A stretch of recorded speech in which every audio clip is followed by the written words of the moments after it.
Good evening, everyone, and welcome to the second webinar in our Boosting Northern Beef Performance series. I'm just going to wait a little bit longer for some attendees to come in, and we'll start at 7:30 sharp.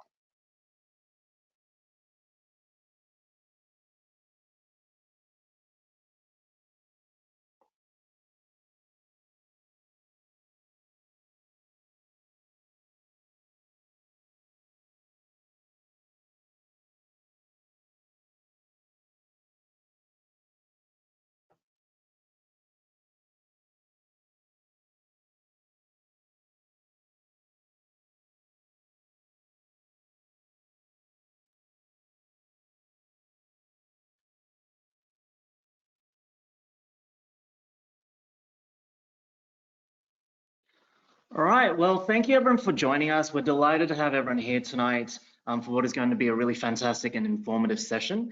My name is David and I'll be your moderator tonight. If you did miss our first webinar in the series about botulism and vaccination considerations, there'll be a follow-up email tomorrow with links to both tonight's session and the previous session. So to begin, I'd just like to go through a little bit of housekeeping. Those who have logged on tonight, you should be able to hear myself and also be able to see the screen, which currently shows my mobile number. All participants except for myself and the presenters are currently on mute, just to ensure minimal background noise. If you do wish to contact me, however, for example, if you have technical issues or if you have a question about the presentations, you can text or call the number on your screen. Alternatively, you can also use the live chat tool, which I'll explain in the next slide. So here on the slide, you'll see an image of the webinar control panel, which should be what you're seeing now if you're joining from a computer. If you can't see the full control panel, you can click on the button shown inside the yellow circles, and they'll expand into the full control panel. Now, if you do have any questions throughout the night or would like to chat with me during the session, you can simply click on the questions tab circled in red. This will then bring a drop down and you can type your question into the area shown by the red arrow. Remember, you can also text me through your questions on my mobile number. So please feel free to send in any questions throughout the session. If they're urgent, I'll reply immediately via chat or text. Otherwise, we'll save the questions to be answered a little bit later. All questions are anonymous and they only come through to me, so please don't feel shy in asking any questions that pop up. In addition, if you do need my attention at any time, you can also click on the raise hand symbol circled in green. This will just alert me that you might require attention and I can find out what you need. So that's all the housekeeping down. I'd like to kick on and just find out a little bit about the audience before we start the webinar with 2 poll questions. So I'm just about to launch that now. So you should be able to see a poll question on your screen. And it says, where are you currently located? And so please select the one that best applies to you.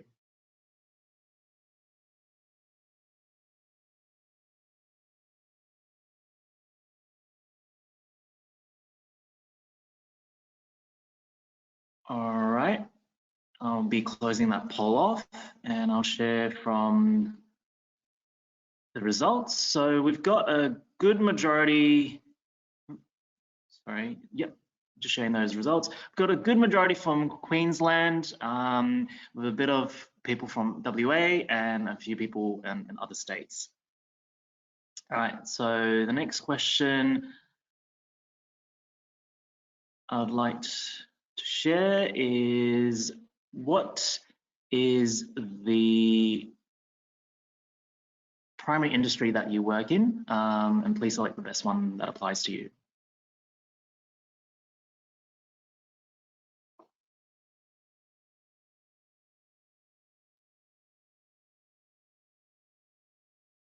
All right, a couple more seconds. All right, I'll be closing that poll off now and sharing with you all as well. So we can see that we've got about 67% in agriculture and farming, and the 10% each in agriculture retail, veterinary medicine and animal care, and other. All right, so now that we know a little bit about everyone here tonight, I'd like to introduce our first speaker, Tim Schatz. So after completing a rural science degree at the University of New England, Tim worked on a number of commercial cattle properties before starting his career in with the Queensland DPI.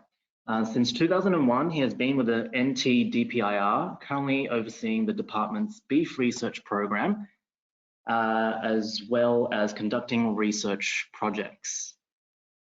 Tonight, Tim will be going through one of those research projects looking at phosphorus nutrition and its impacts on productivity. So I'll give the presentation over to Tim. Thank you, and over to you, Tim. Thanks, David. I'll just, not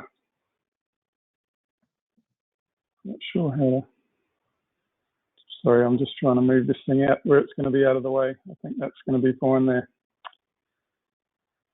Yeah, well, good evening, everybody. Thanks for joining us. And as David said, yes, so tonight I'm going to tell you a bit about the research project that we've been conducting on phosphorus supplementation in the Victoria River District. But before I get into the results and about that, just a bit of background on phosphorus nutrition and the importance of phosphorus. So it is the major limiting nutrient during the wet season in much of Northern Australia. And you can see that map there of Northern Australia, and all the red area is deficient or acutely deficient. And there was a publication back in the 90s by McCosker and Winks, which is a bit of a Bible on phosphorus nutrition. And they estimated that only about 20% of Northern Australia would provide cattle with an adequate P in their diet. So just to run through why P is so important and what it does in the body. It's one of the most plentiful minerals in the body, second most after calcium, and most of it is stored in the skeleton and the rest in the tissues. And it's not stationary even in the bones, but it cycles around. So it gets deposited when there's excess in the diet, and it gets mobilized when there is a deficiency in the diet and it's required. And this is often during lactation when there's a lot of phosphorus goes out in the milk. So phosphorus is very essential for life in animals and organisms, essential for bone and organ structure and function, for energy transfer and conversion of feed into energy, for growth and repair of tissues and development of the fetus and milk production. Some of the symptoms of P deficiency, and we'll sort of start with the less drastic ones. So you see reduced growth, lower breeder herd productivity, and then you start, when it gets more serious, you see brittle bones. So you see bones that break easily, perhaps broken necks in the crush or broken legs, a depraved appetite, which means eating things that they shouldn't really eat, like bones or dirt or weird things. And because of the bone eating, you start seeing botulism, where there's not effective vaccination programs. And then when it gets really severe, you'll start seeing peg leg in animals, and then death as well.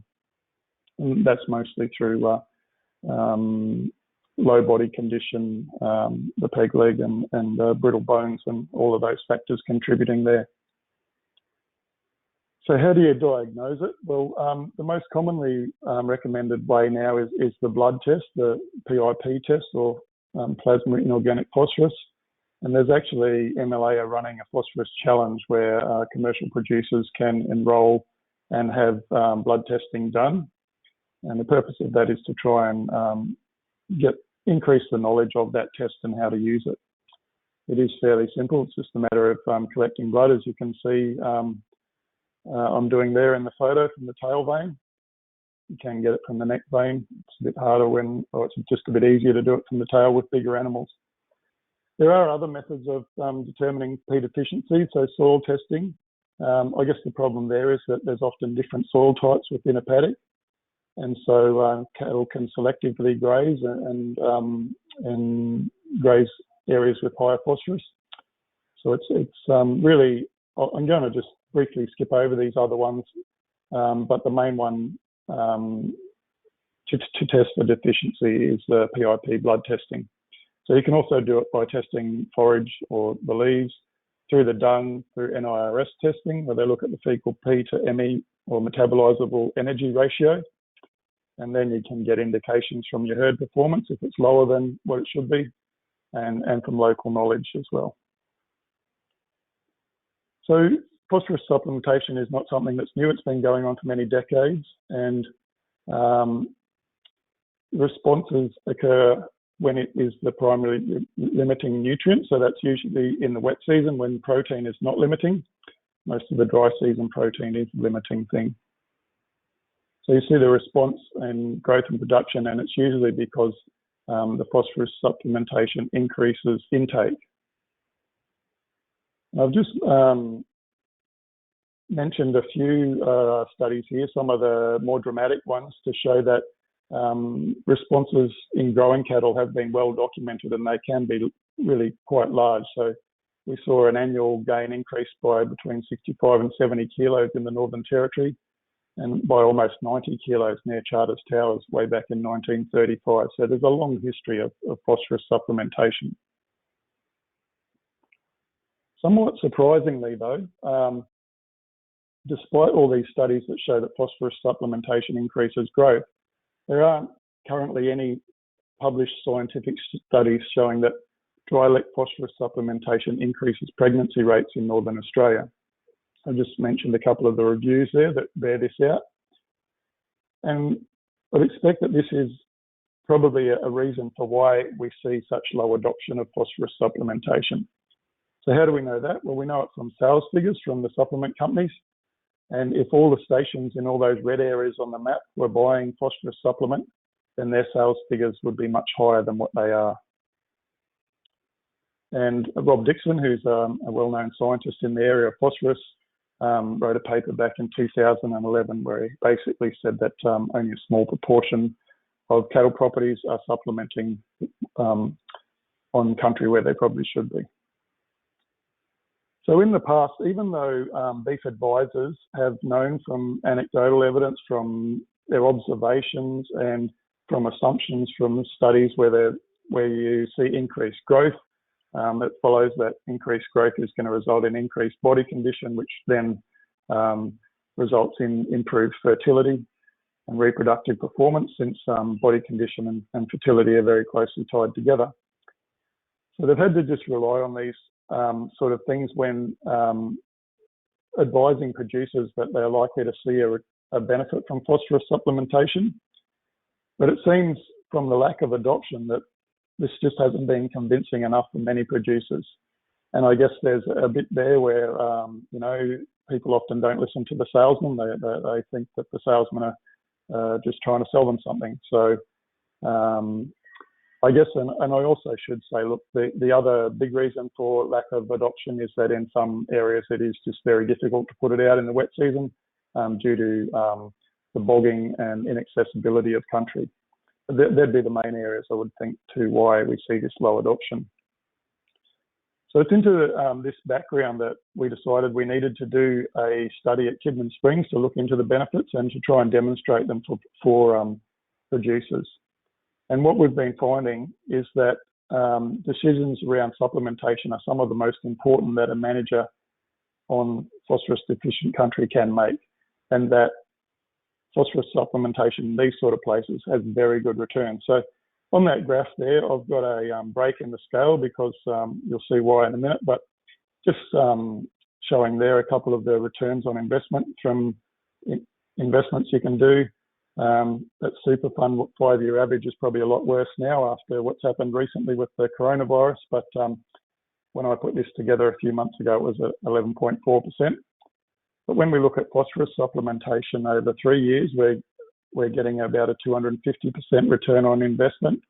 At 4 years, it's up to 350%, and at 5 years, it's well over 500%. So if people are just listening along to find out if it's worth their while, hopefully those sort of figures will be convincing and help people to listen and take note of some of these results. So a bit of background about where we're talking about.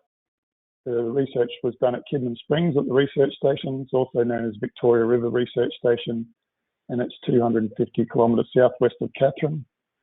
And it's all native pasture and about 750 mil annual rainfall, which is very predominantly just in the wet season. So what we did back in 2014, we got 179 Brahman weaner heifers, and we randomly allocated them to either a plus P or minus P treatment. And these treatments were managed in exactly the same way, except that their supplement either contained phosphorus or it didn't.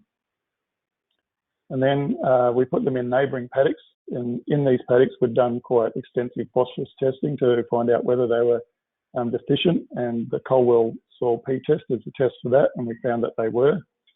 And to get around treatment effect, paddock effects, the treatment swap paddocks each year. So we mated them for the first time at 2-year-old, which is normal for up here. And they were control mated for 4 months from early January, and then every year after that for about 4.5 months from early January. And then we'd muster twice a year to collect data and blood samples, and to collect for the blood samples for phosphorus testing. And also at those musters, we'd wean the calves at the main musters. Probably the only thing that differs from regular commercial practice is that we didn't cull for non-performance throughout the trial. So even with our maiden heifers that didn't get pregnant, we didn't cull them. They just stayed in it just to keep the numbers up. So here we can see what was in the different supplements. In the dry season, the 2 licks are shaded, and in the wet season, they're not. And really, the main difference is that the dry season lick didn't contain phosphorus, and that was substituted by more salt in the lick, and then a bit of limestone just to keep the calcium to phosphorus ratio the same in both the plus P and minus P licks. And I should just say that we were fortunate enough to get the lick sponsored in the trial by Ridley's, and that the phosphorus that they used was a high quality MCP, and there's some details there about that. The cost of the lick, I've got that shown there. So they ate a lot more of it over the wet season, and it was close to $11 per head per year over the wet season, and $24 in the dry, so a total of $35 a year in lick consumed. So we were aiming to get about 10 grams, so that's about 9 grams per head of phosphorus into the animals, and to do that, we wanted a target intake of 100 grams per head per day. And you can see in the graph over on the right-hand side of your screen what the intakes actually were. And a lot of the times, and especially in the wet seasons, we didn't achieve the target intakes. And that was a bit concerning early on, but because we were including phosphorus also in the dry season lick, I think what's happened there is that they've increased their stores enough so that even though we didn't achieve the target wet season intakes, we still got a good response, as you'll see as we go along here. So initially, this is a graph showing the growth of the 2 treatments. The blue line is the plus P treatment, and the red line is the minus P treatment. And you can see at the start here that the 2 treatments were exactly the same weight because of how they were allocated. And over that first dry season, they both lost a little bit of weight and performed exactly the same. And we don't expect to see an increase in growth from phosphorus supplementation in the dry season. But then over that first wet season, we saw the plus P treatment grow 33 kilos more than minus P. Then over the next dry season, they performed the same. And then over the next wet season, plus P grew another 33 kilos more. So that by the end of mating, they were 66 kilos heavier. And what we'd typically, just an indication of the sort of growth rates that we are getting there in that country, plus P 122 kilos over a wet season, and minus P 89.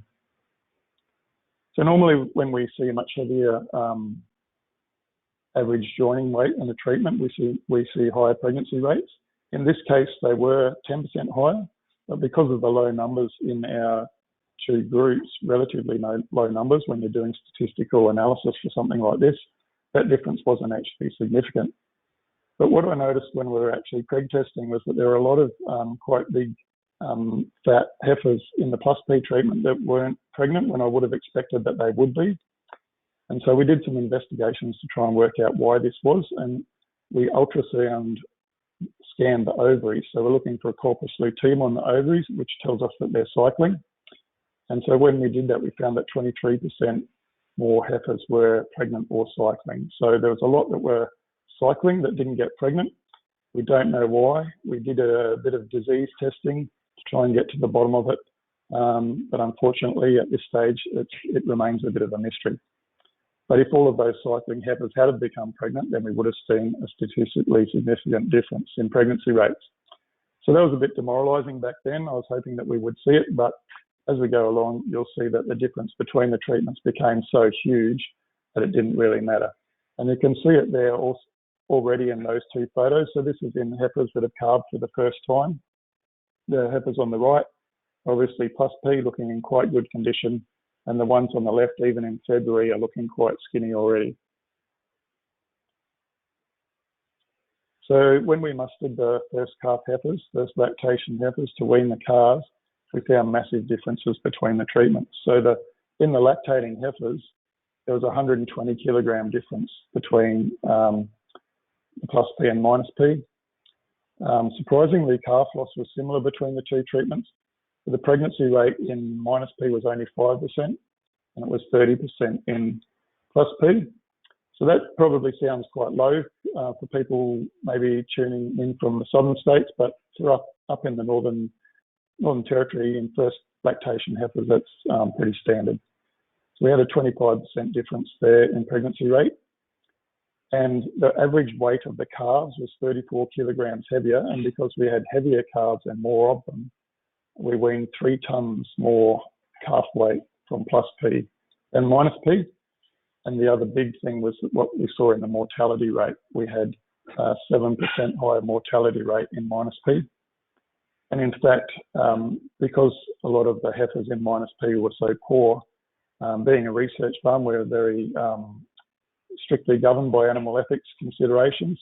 And so we actually had to remove some animals and give them supplementary feed to improve their body condition and ensure that they wouldn't die or suffer.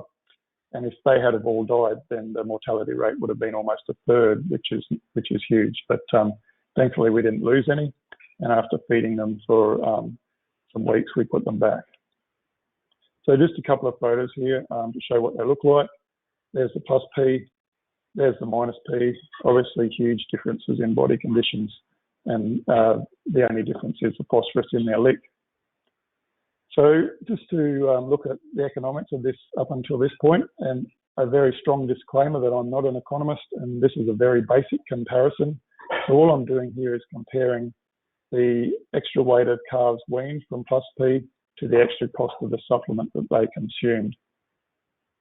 So as I said, they weaned 3 tons more weight of calves, and at the value at the time of $3.50 per kilo, that was $10,750.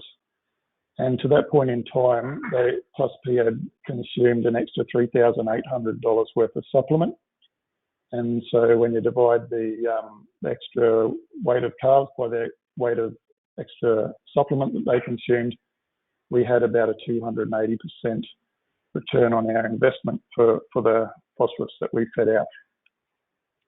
So we're doing proper economic comparisons, but that information is not available at this point, which is why I've given you this rough indication of profit. Okay, the next year, so we followed these females through 3 calf crops, and you can see there, this is the second year they had calves.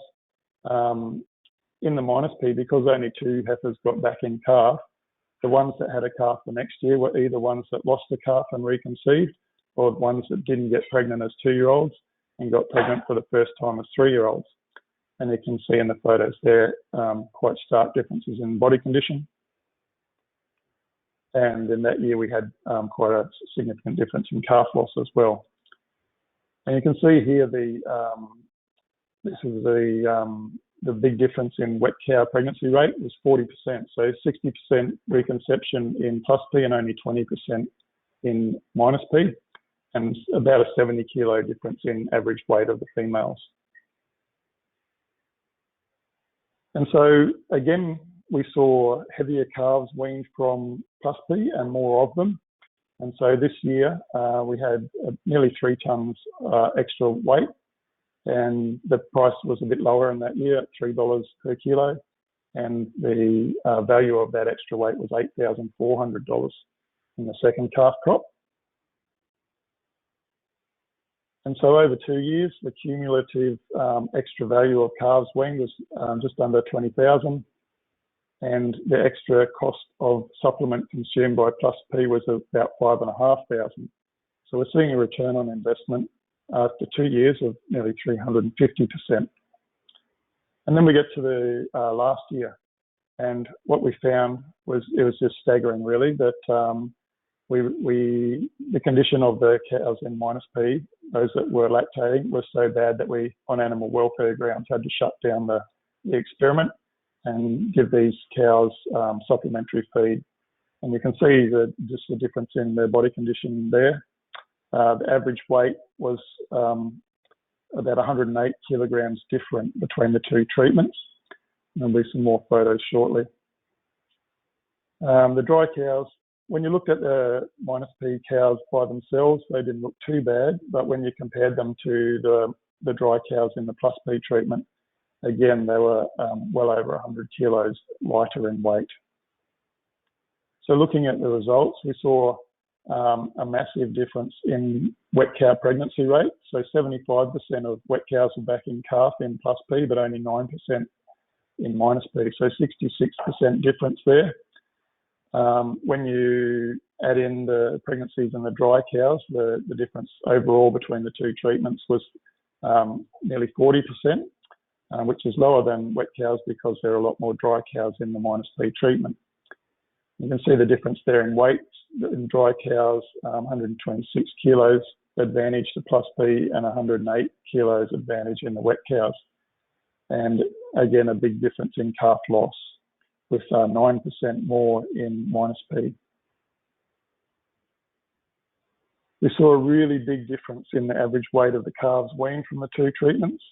So the average weight of calves was 45 kilos heavier from plus P, and there were an extra 20 of them. So there was an extra 6 tons worth of calves weaned from the plus P treatment in this year.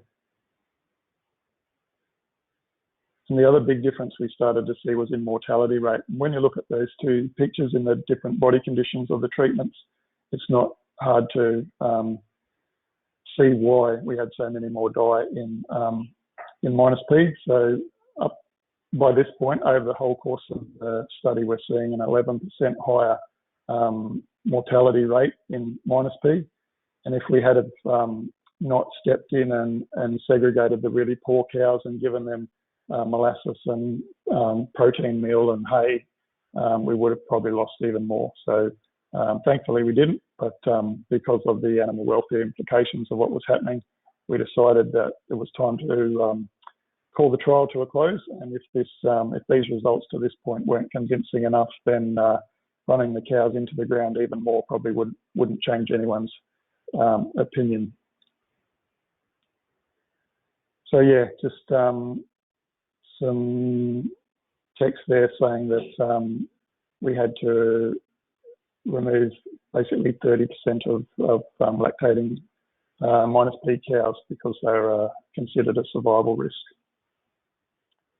So really for a lot of cows in the north, phosphorus supplementation really is literally a matter of life and death. So just to run us through, I won't go back over the old ground of the previous 2 years, but we saw in the 3rd year an extra $17,500 worth of calves weaned from the plus P treatment. So over the course of the study, an extra $36,000 worth of calves weaned from plus P, and the extra cost of their supplement was $7,000. So it's getting up towards a 500% return on investment. That's just comparing the calves. If you look at the return on investment with the cow weights, it gets even more. So the average weight of cows in Plus P was 91 kilos heavier when we called the trial to a close, and we'd had 11% less die. So when you add the weight of the extra weight of the cows to the weight of the calves weaned and divide it by the extra cost of the supplement, we've got over a 700% return on investment. So these are some pretty staggering figures. And this is just a slide which just summarises what we've already talked about, so I won't go back over that. So while it takes a while to see a return on investment from supplementing with phosphorus or supplementing breeding cattle, you've got until you don't start getting your money back until they produce calves. But when they do start producing calves, the returns are very good.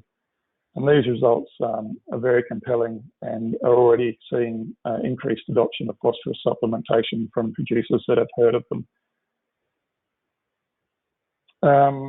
As I said, my economic comparisons here are very basic. Some proper economists are doing it. Fred Shudley and his group have looked at them and seen that they've doubled the profit of a typical property in the Katherine region. So just a word to producers about this. As this information gets out and more producers start supplementing with phosphorus, it's probably a good idea. The supplement companies tell me producers will need to get in early. You don't want to ring up a month or a couple of weeks before you need to put it out and find out they have run out. So a good idea to order a couple of months before you need it.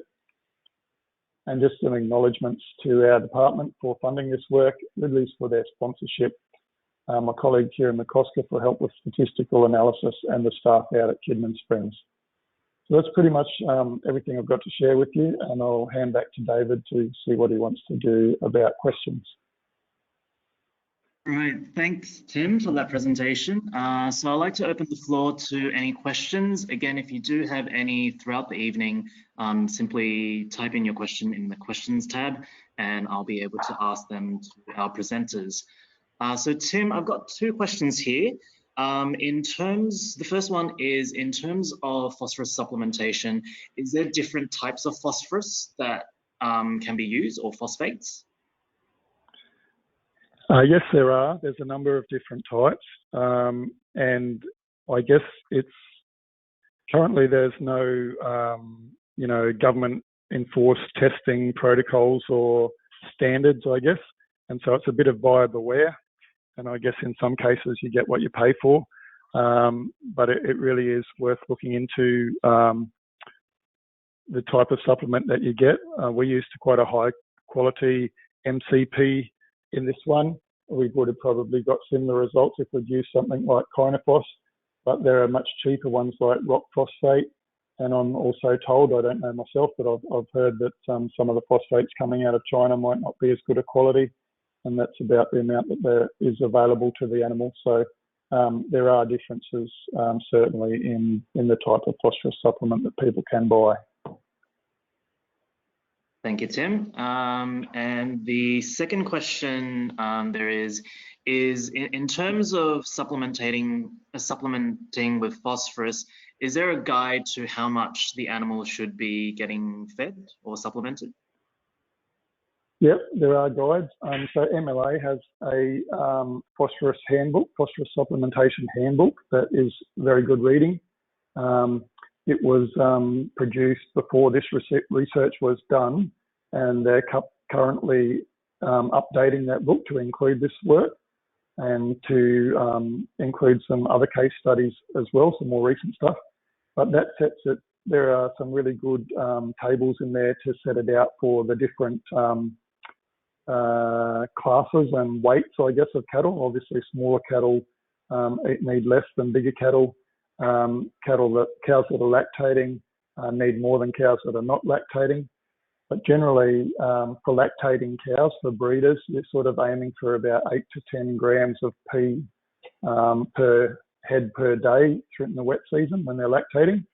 And you've got to work that out by the phosphorus content of your supplement. So I'll just go back to my to the supplement in our results. So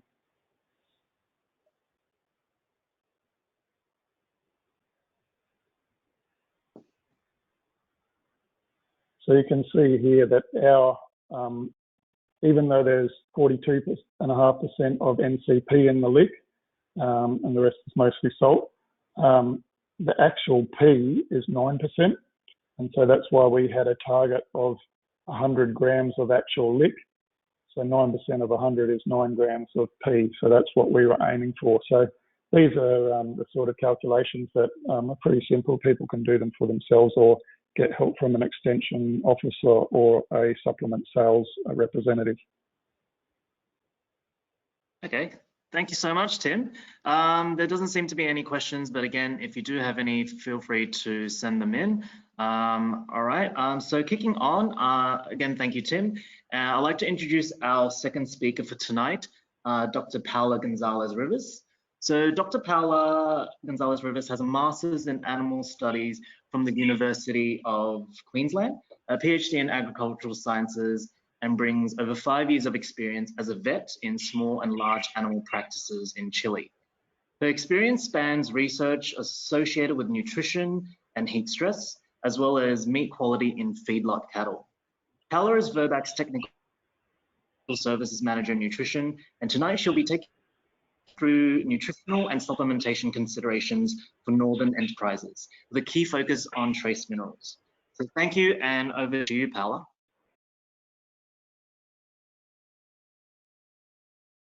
Thanks, David, and good afternoon, everyone. So today I will present some important supplementation strategies to boost beef cattle production in Northern Australia.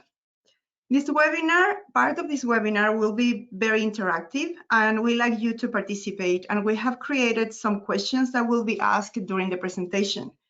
So we will start by asking the first two questions to you to know about your current supplementation strategies. All right, thank you, Paula. So we're just launching that on the screen.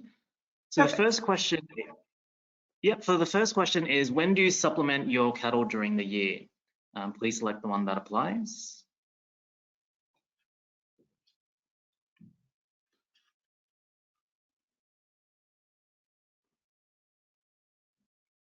All right, a couple more seconds.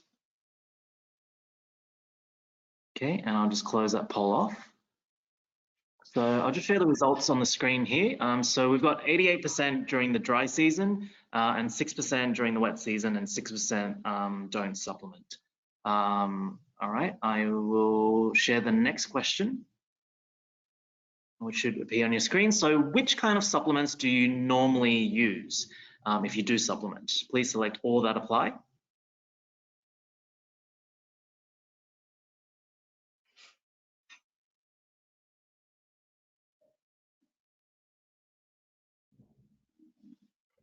A couple more seconds.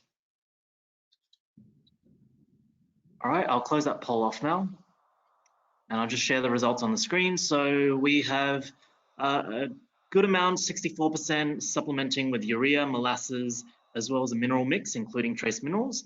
We've got 45% supplementing with phosphorus and 23% using sulfur. All right, so back to you, Paula. Thanks. Yeah, that's fantastic to see your opinion about supplementation. So yeah, of course, this webinar will be very useful for you.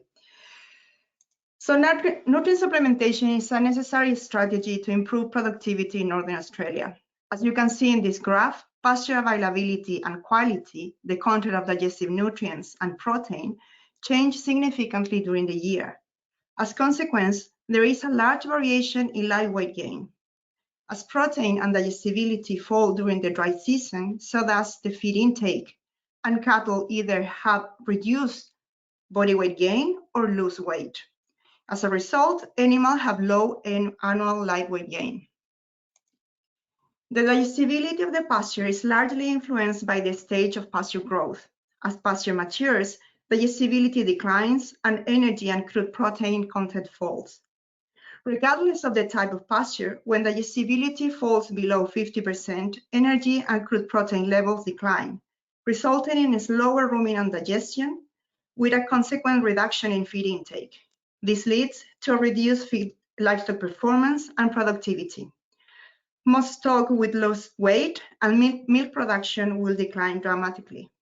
Fertility rate will be also affected. During the wet season, high live weight gain can be achieved but only for a short period. This is known as compensatory growth.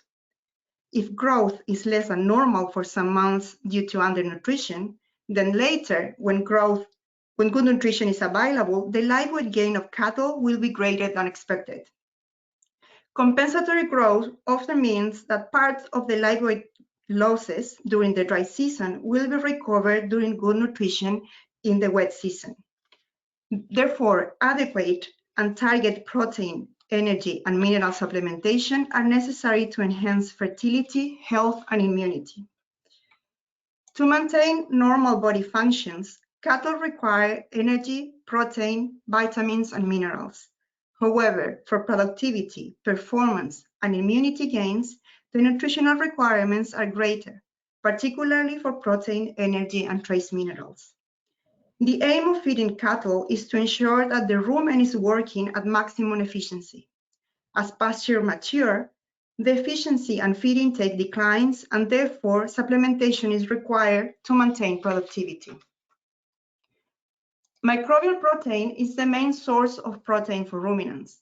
As crude protein levels fall in the pasture, the rumen microbes are under nutritional stress due to the lack of incoming nitrogen. This will result in a slower digestion and a reduction in feed intake. The supplementation of non-protein nitrogen, such as urea, will maintain the rumen microbial population, ensuring that enough microbial protein is produced for body maintenance.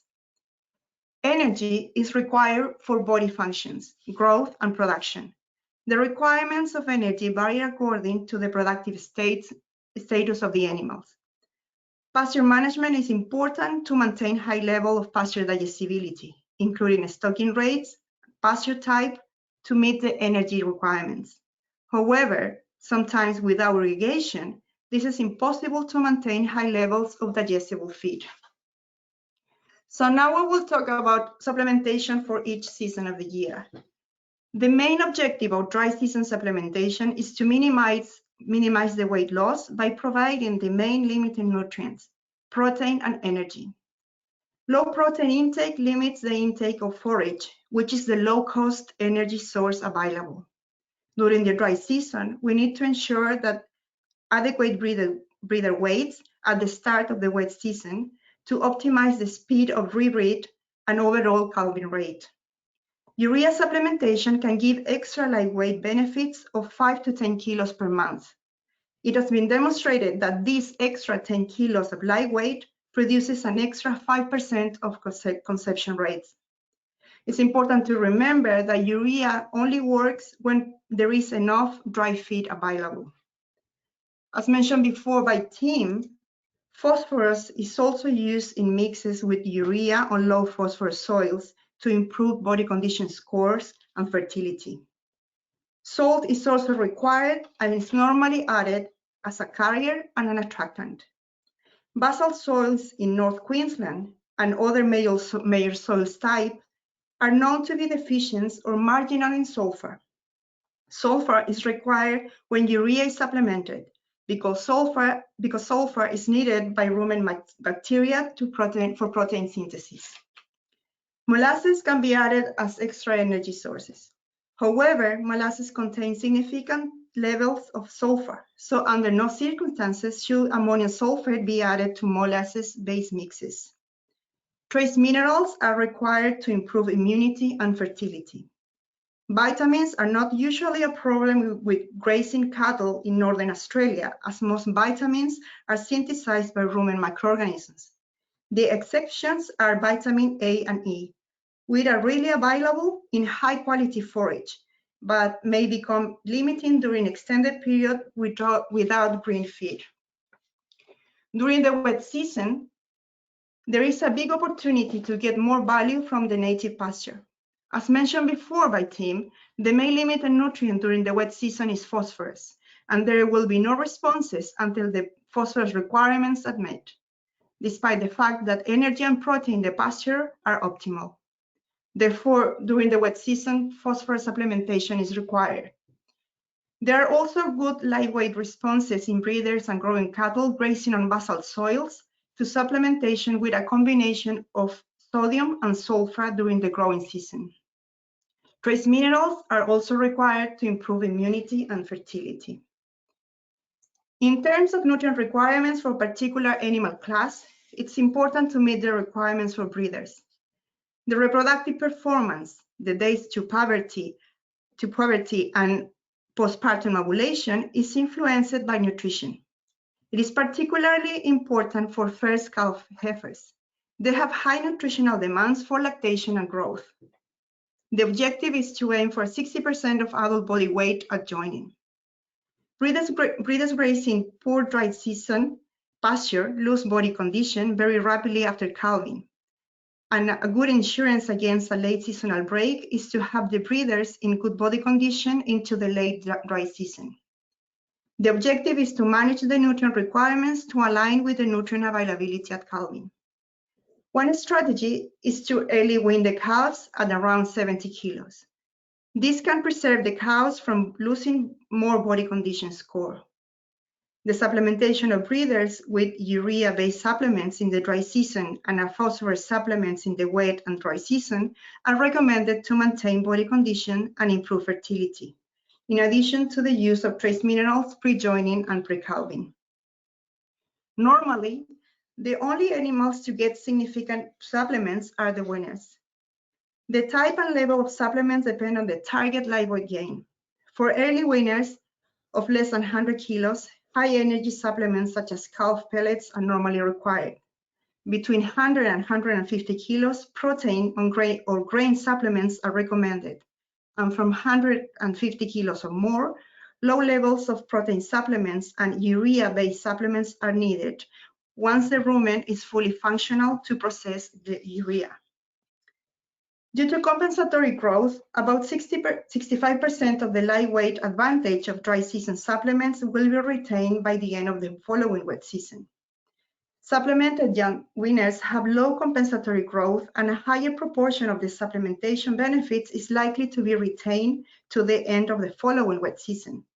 However, in older growing cattle, they have high compensatory growth, and therefore, if the intention is to retain the cattle through the coming wet season, the benefits of the dry season supplementation are likely to be lost by the end of the following wet season. Therefore, if animals will be finished later, don't push for a high body weight gain post-weaning during the dry season, because they will catch up in the next wet season. However, the early restriction of feed in a weaner makes them more difficult to fully compensate the loss of weight.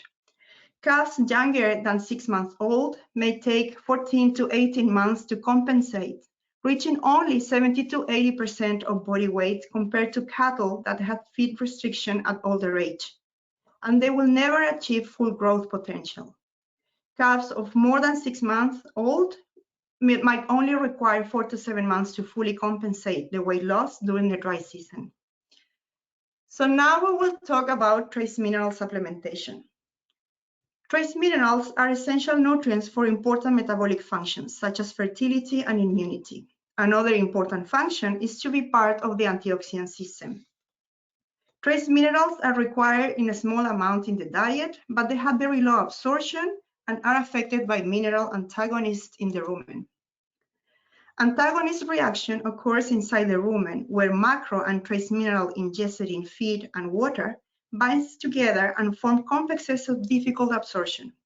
As a consequence, most of the trace minerals are not used by the animal. Strong antagonists of trace minerals in the rumen are iron, sulfur, molybdenum, calcium, and phosphorus, either present in the feed or water or as fertilizers in pasture. Important in your region is the antagonist reaction produced by sulfur and phosphorus supplements. Trace mineral needs vary according to the production cycle and physiological status. Increased requirements are observed during high demand periods, such as joining, pregnancy, calving, and weaning, and is here when suboptimal levels may occur. As the trace mineral status of an animal decline, immunity and antioxidant enzymes function are the first to be compromised, followed by a reduction in fertility. A reduction in growth and classic signs of deficiencies occurs when the levels of trace mineral intakes are very low and the reserves in the animals are depleted. Therefore, a top-up supplementation before high demand periods is better than a deficiency treatment. Once we see signs of deficiencies, it's already too late because immunity, health, and fertility were compromised long time ago. As the trace minerals, Now we have another couple of questions for you. So I will leave you with Dave. Thank you, Paula. So I will just launch the next question. So the next question is, do you supplement trace minerals such as copper, zinc, selenium, and manganese?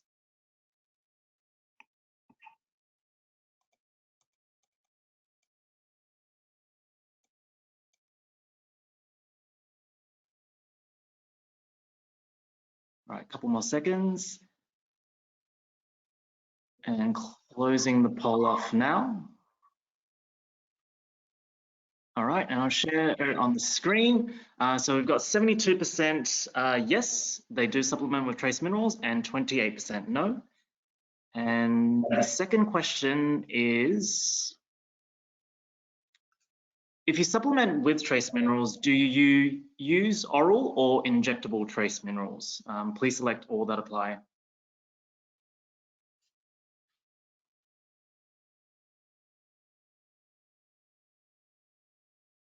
All right, a couple more seconds. All right, closing that poll off. Thank you for your responses, and I'll share that on the screen. So we've got 71% using oral trace mineral supplements and 43% using injectables. All right, back to you, Paula. Fantastic. So there are different forms of trace mineral supplementation. Oral minerals as blocks, loose mixes, or water solution have variable intake and palatability. They are affected by antagonists in the rumen, and they are not designed to address the critical events of the production cycle. On the other hand, injectable trace minerals formulation produce a rapid and an effective method to increase trace mineral status in cattle. This is why we recommend multimin, an injectable trace mineral formulation which is rapidly absorbed and readily utilized, producing a strategic and rapid mineral delivery at time of high demands. Multimin contains copper, selenium, zinc, and manganese. Multimin enhances the antioxidant system to improve the health and performance of livestock to cover high demand periods. Multimin is scientifically proved with more than 25 papers published in scientific journals. Multimin is absorbed in 8 hours and reach adequate liver levels in only 24 hours. Multimin is a top-up trace mineral supplement designed to complement a good nutrition program for animal performance and is not designed to be used instead of good nutrition. Multimin protects the immune system and improves fertility by enhancing the antioxidant system. The 4 trace minerals included in multimin are important for the function of the antioxidant enzymes. People and animals produce free radicals as a consequence of cellular respiration. This is a normal process necessary for normal metabolism. Antioxidants neutralize the free radicals to maintain them in an equilibrium. Excessive production of free radicals occurs in periods of high demands, such as joining, calving, and weaning. And it's here when the antioxidant system becomes inefficient to neutralize the free radicals. This buildup of free radical is called oxidative stress and can damage the immune system and fertility, making animals more susceptible to infections and diseases and reducing fertility rates. Multimin has demonstrated benefits for fertility and immunity. Multimin increases the number of calves born by reducing embryo losses. This also brings the benefit of a tightened calving pattern. As a consequence, we have a larger number of animals which are heavier at the point of sale and more sexually mature at first joining. Multimin improves specific and unspecific immunity, increases postnatal survival, reduces disease incidences, and increases vaccine responses. Taking this all together, Multimin produces a higher return on the investment. Here we have the last question for you. I'm gonna leave you with Dave. We're gonna discuss about your vaccine strategies in your farm. Yep, thank you, Paula. So this is the last question and launching on your screen now. So which of the following vaccines do you use? Choose all that apply.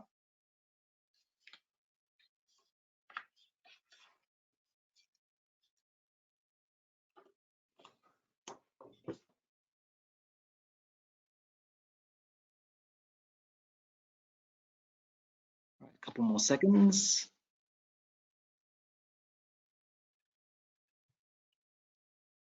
All right, closing that poll off now, and I'll share the results on the screen. So a very high majority of you, 83%, are using Clostridial, so 5-in-1 or 7-in-1 vaccines. And then we have a small percentage using botulism, BRD, and pestivirus. All right. All right, back to you, Paula. Thanks, Dave. Thanks, everyone, for participating. So botulism is one of the main animal health risks in your area. And to break the cycle of infection, we need to adequately supplement phosphorus and vaccinate against botulism. We have demonstrated that treating animals concurrently with Multimin and Zinvac supports a stronger and faster immune response against botulism. We have also demonstrated the effect of Multimin improving protective antibody levels using different types of vaccines, such as Clostridial vaccines, pestivirus, respiratory diseases, and leptospirosis. You can see in this graph that regardless of what type of vaccine we use, we always saw benefits when we use Multimin at the same time as vaccination. There is a good reason why we want vaccine response to be as fast and strong as possible. Often, we assume that once we vaccinate a group of animals against a disease, all animals are protected equally. In these images, the Y-shaped things are the antibodies, and they represent the protection level against diseases. We assume that all animals respond the same and all produce a good level of protection. But in fact, what really happens is that instead, some animals respond okay, but some others respond below average, and some others above average, and some others don't respond at all. This is a problem because always it's going to be the non-responders and the poor responders that die if there is a disease challenge. What we can do with Multimin instead is to improve each animal immune response to vaccination. So we improve the overall herd immunity. Fertility in the north is largely affected by seasonality and pasture quality, producing single calving peak with long and uncontrolled mating season, resulting in a spread calving period of 5 to 7 months and more than 18-month calving interval. Weaning rates are also low, affected by weather condition and nutrition. Good nutrition and genetics helps to achieve successful reproductive performance. Using Multimin pre-joining have demonstrated to improve the first cycle conception rate in cattle, producing a tight calving pattern. A tight calving pattern brings long-term benefits. Cows and heifers that calve early results in early pregnancy for the rest of the productive life. Heifers are older, heavier, and sexually mature at joining, being able to bear a successful pregnancy. It also reduces the labor cost and the cost of feed and animal health. It produces an easy weaning because all calves will have similar age and weight, and as consequences, we can market and even move at the point of sale. We have also demonstrated that topping up trace minerals to the pregnant cow with Multimin 30 days before calving supports the early life of the newborn and helps to ensure the speed of rebreed and overall calving rates. Newborn ruminants are born with a very undeveloped immune system. In order to survive the first month of life, they depend on maternal antibodies ingested via colostrum. They are also born with trace mineral reserves in the liver that correspond to 30% of the mom's reserve. Those trace minerals reserves are utilized rapidly, as you can see in the graph in the left, due to the rapid growth rate, due to the need to establish immunity, and because the cow's milk is very low in trace minerals. This rapid reduction of trace mineral reserves justify the use of multimin to supplement trace minerals at the time of weaning, which is the most demanding period for the physiology and metabolism of a young animal. Now let's move to the males. Given multimin 90 days before joining and also during the breeding season can help to increase semen quality and bull performance. This trial shows a 22% increase in the number of sperm in the ejaculate of bulls given multimin. The same trial also showed an improvement in motility, how well the sperm swim, and morphology, how they look and if they appear normal. Ultimately, all this means that you have more bulls passing the breeding soundness exam and more efficient bulls during the mating season. We will have a look at the best time to use multimin. To improve fertility, we recommend injecting multimin to all breeding females 4 weeks before joining and calving, and to bulls 12 weeks before joining and also at joining to improve spermatogenesis. If cows are given a dose pre-calving, the calves should have received enough trace minerals from the mom to be covered until weaning, supporting immunity and survival. We recommend injecting multimin at weaning associated with vaccines. We understand that not everyone will handle the animal exactly 4 weeks before a high demand period. However, this is a guide only, and you can certainly discuss with us the best time to use multimin according to your management practices and objectives. Multimin is a registered pharmaceutical product, so you need to follow the dose rate outlined on the label and do not exceed them. Dosing to the lightest instead of the heaviest in the mob is a good rule of thumb. Do not use multimin in emaciated or sick animals. Just like other drugs, more is not necessarily better. Multimin has very low rates of adverse events, but excessive copper and selenium can be toxic. Multimin is designed to be injected subcutaneous. For best practice, we highly recommend applying at the side of the neck in the area shown in the diagram and separated from other injectable animal health products. To finalize, some take-home messages. Nutrient supplementation is a necessary key management strategy in Northern Australia. Pasture quality and availability vary through the year, which producing a large variation in live weight gain. Dry season supplementation must target protein and energy requirement. Wet season supplementation must target phosphorus requirement. Use compensatory growth in your favor. And a strategic top-up of trace minerals before high demand periods using multimin helps to improve immunity, fertility, and performance. So this is the end of my presentation. I really appreciate your attention, and I hope this webinar was helpful for you. If you are interested in other webinars run by Verbac, please register in our webpage. Now you're free to ask any question. Thank you. Thank you, Paola. So again, I'll open the floor to any questions. If you do have any, feel free to write them in. I have a couple here already. So the first one I'll probably give to you, Tim. And it's just your thoughts on utilizing vitamin D3 that has been proven to double the absorption of calcium and phosphorus. Sorry, can you repeat the question? I missed the connection. That's all right. Yeah, up to you or Tim to answer. It's just thoughts on utilizing vitamin D3 to potentially double the absorption of calcium and phosphorus. David, would you like me to answer? Yeah, sure, Tim. Thank you. Yeah, go ahead. Okay, so I'll just qualify it by saying, I have reasonably limited knowledge of this area, although I have been involved in one trial and am a co-author on a paper looking at vitamin D in the form of high D. So in this study, as the question said, that it has been shown to increase plasma concentrations of phosphorus and calcium. So we did the study with heifers at the Katherine Research Station, and looked to see if there was a benefit in terms of weight gain. We didn't get a benefit in terms of weight gain from high D by itself, but when in combination with monensin, we got a 10 kilogram increased weight gain compared to animals that got the same supplement but didn't get the high D. So there was, a bit of a benefit there.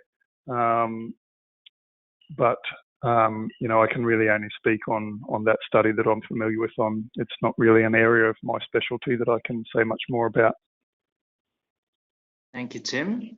Paula, did you have any other comments on that? No, I agree with Tim's comment. So it can be an effect on the absorption, but basically vitamin D is synthesized in the skin once the animals are exposed to sunlight. So animals at pasture ruminants at pasture are not normally deemed as deficient in vitamin D, particularly in the north. So, but this type of research is very useful to see what we can expect from supplementation, particularly in this area where we need good absorption of calcium and phosphorus. Thank you, Paula. So I'll head into the second question. And the question is, do you have to do a soil test of your country in central Queensland to find out what supplements you might need to feed your cattle?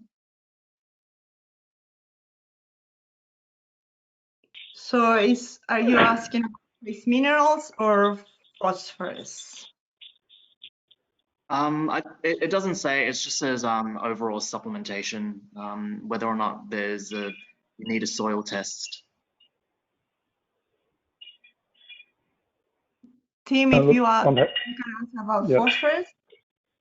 Sure, I'm happy to have a stab at that. So, look, the problem with soil tests, as I said in my talk, was that there's quite often different soil types within a paddock, and cattle can selectively graze areas, for instance, that have high phosphorus and get adequate from there.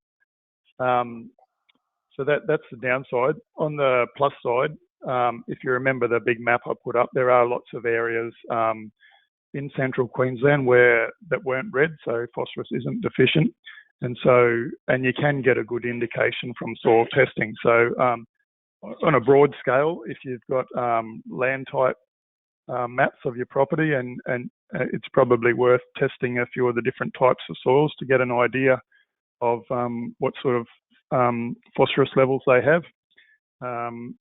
But really, the recommended way of testing for deficiency is doing the blood test with your animals, because that lets you test what they're actually eating and whether they're selectively targeting country where there's higher P, and that balances it out. What the animals have actually eaten is what you get from your blood test. So that's sort of the preferred method. But broadly speaking, I think there is some value in doing some soil tests as well, just to have an idea of what types of country might be low in P or high in P, and then looking at your land unit or land type maps to make decisions about where you might get a benefit from supplementing, and maybe target your blood testing on those areas. Yeah, and I will add something about the trace minerals levels in soil that don't normally reflect what is contained in the plant in pasture and what is finally being absorbed by the animals. Remember that trace minerals are largely affected by mineral antagonists. So if in the soil or in the pasture there are other minerals that may bind those trace minerals, finally the animal won't absorb them. So I agree with him, like looking at the animal levels, it's normally the preferred option, and the more preferred one is animal responses to supplementation. All right, thank you, Paula and Tim. All right, just going through the next question over here. The question is, what is your opinion on free choice mineral supplementation? I'll give that to you, Paula. Well, depending on what is the content of minerals in the free choice, like some of the minerals may affect the absorption of other minerals, and normally macro minerals such as phosphorus, calcium, potassium are required in large amount by the animals, and those are contained in higher concentration in those mineral mixes, where the trace minerals have very low concentration and may be affected by this mineral antagonist. So you can use the mixes for a daily based supplementation that will help to maintain the basic level of trace minerals, but they won't help during the high demand periods when the requirements of minerals are higher. Okay, thank you, Paula. Tim, I'm not sure if you have anything to add to that, or?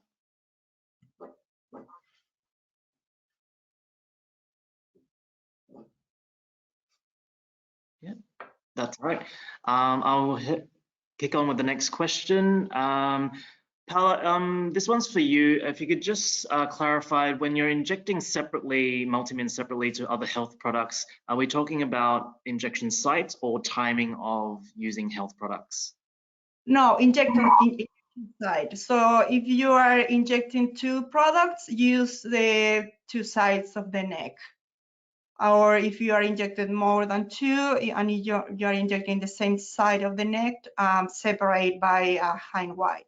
Like the idea is not injecting the same point the two different products, because they may combine and maybe reduce the absorption or the effectiveness of the product. Thank you, Paula. The next question is probably for you as well. So when purchasing or having access to malnourished cattle, is it worth giving a second shot 4 weeks later? For multimin? Yes, for multimin, sorry. No, we recommend using multimin every 3 months, because we expect that this is the period where the animals is safer to be injected again with selenium and copper. So if we inject it too close, like every 4 weeks or monthly, we don't know how much was absorbed and how much was still retained in the liver, and we can create some toxicity. So every 3 months, it's a recommended frequency of administration. Okay, thank you, Paula. All right, so we're just running a little bit out of over time. So apologies if your question wasn't answered. I see one more. We'll just answer this one, which is, where do the blood tests get analyzed in terms of testing for minerals or deficiencies? So for trace minerals, unfortunately, there are very few labs that test for trace minerals. So there is one reference lab that we have here in Victoria, and probably give some insight of the labs that they use for phosphorus. I know that probably the DPI department have more labs available. Is that right, Tim?